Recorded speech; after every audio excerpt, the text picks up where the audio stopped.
First ஆரம்பத்தில இது வந்து நம்மள யாரோ புடிக்காதவங்க பண்றாங்க. இந்த மைண்ட் செட்ல மட்டும் தான் இருந்தேன். ஓகே. இப்ப நான் லாஸ்ட்டா நம்ம பார்த்த வீடியோ இப்போ நேத்து போட்டிருக்காங்க அதெல்லாம் ஆ, பார்த்தீங்கன்னா, ஆ, ஆ. அப்படிதான் நான் மைண்ட் ஃப்ரேம்ல இருந்தேன். அதுக்கப்புறமா உள்ள நோண்ட நோண்ட நோண்ட தான் பெரிய பெரிய ஆளுங்களா இதுல இன்வால்வ் ஆயிருக்காங்க.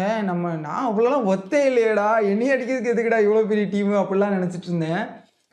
அதான் எனக்கு அதுக்கப்புறம் தான் பயமும் அதிகமாச்சு. ஆமா அந்த அளவுக்கு அவங்க வந்து அதான் ஓப்பனா சொல்லணும்னா, அவங்க என்னைய ஒரு குறிப்பிட்ட கட்சிய சேர்ந்தவன், குறிப்பிட்ட ஜாதிய சேர்ந்தவன் அப்படின்னு நெனச்சுட்டாங்க. என் ஊருக்குள்ளேயே நான் வந்து ஜாதின்ற வட்டத்துக்குள்ள அடைய அடைய மாட்டேன். ம். எல்லா பசங்களோடையும் பழகுவேன், எல்லாரோடையும் சுத்துவேன். அந்த மாரி தான் இருப்பேன். அதாவது என் குடும்பம் மீன்ஸ் நான், எங்க அம்மா, என் தம்பி, என் தங்கச்சிய சொல்றேன். நாங்க அந்த மாரி தான் வளர்ந்தவங்க. அப்படி இருக்கும்போது இந்த சோசியல் மீடியாவும் எனக்கு இந்த ஜாதின்ற ஒரு இதுக்குள்ள நம்மள அடக்க பாக்குதேன்றது ரொம்ப வருத்தம். ஜாதி அப்புறம் ஒரு கட்சி சார்ந்தவன் அப்படின்னு சொல்லிட்டு இது பண்ணாங்க. அப்புறம் நான் அந்த கட்சிய சார்ந்தவன் இல்லன்னு ப்ரூவ் பண்ணிடலான்னு தான் இந்த பிரச்சனையிலேருந்து வெளில வந்தேன்.